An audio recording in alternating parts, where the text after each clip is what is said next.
Alright, y'all, we back. This is like a part two to the last video. So, we were just talking about vision and how vision can help paint the picture for success, especially in life and in business. I'm Robert Sims, and this is Putting Together the Purpose Puzzle. Let's get into it. Now that we've established the importance of business, let's take a step further. Setting goals. Habakkuk 2:2 doesn't just say write the vision. It says make it plain. That means breaking it down into actionable steps. Goals are the stepping stones that are the bridge to the gap between where you are now and where you may want to be. Glorious vision will lead you there. Now, think of them as a roadmap. A strong vision can light a path, but if you don't have specific goals to follow, you could end up lost in the weeds. So if your goals aren't written down or if steps are all out of place, this can cause confusion, which can lead to then distraction because you'll then be unmotivated to keep going because you feel like you've already wasted so much time. So ask yourself, what do I want to accomplish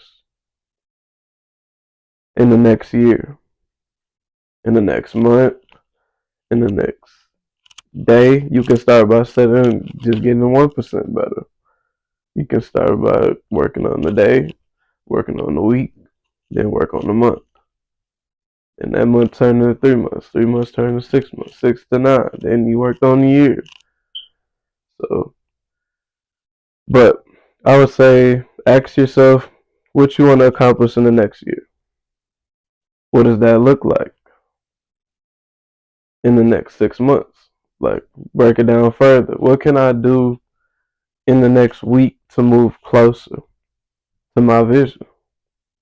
Make those goals smart, specific, measurable, achievable, relevant, and time bound.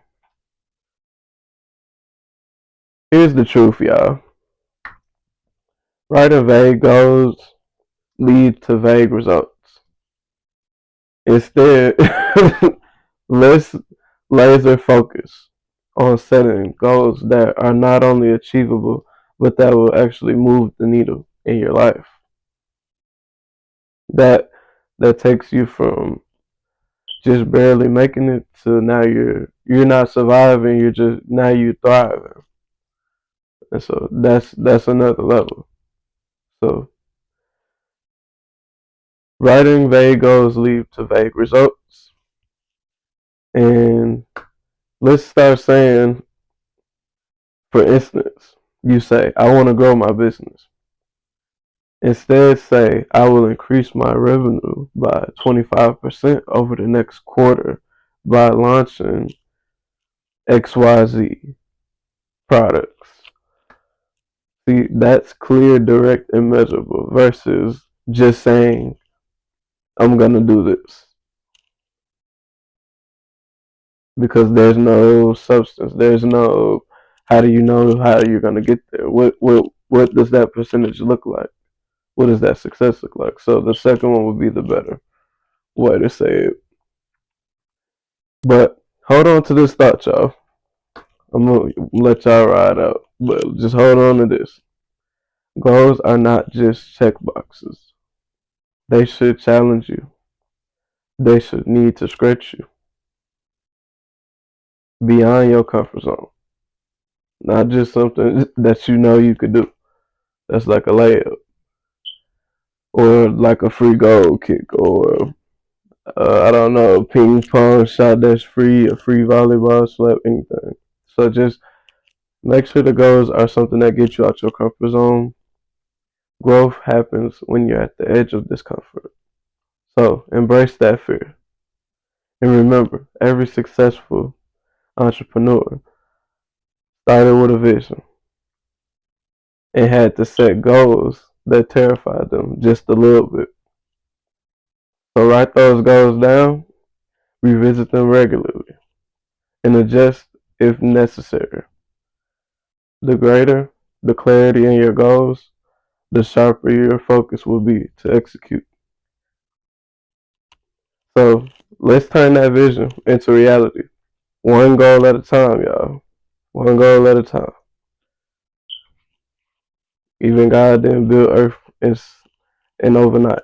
They said it took 6 days, and on the seventh day, that's when it happened. So let's try to take these things one day at a time, one goal at a time.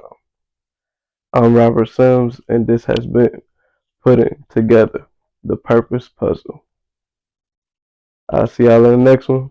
Peace out and stay blessed, y'all.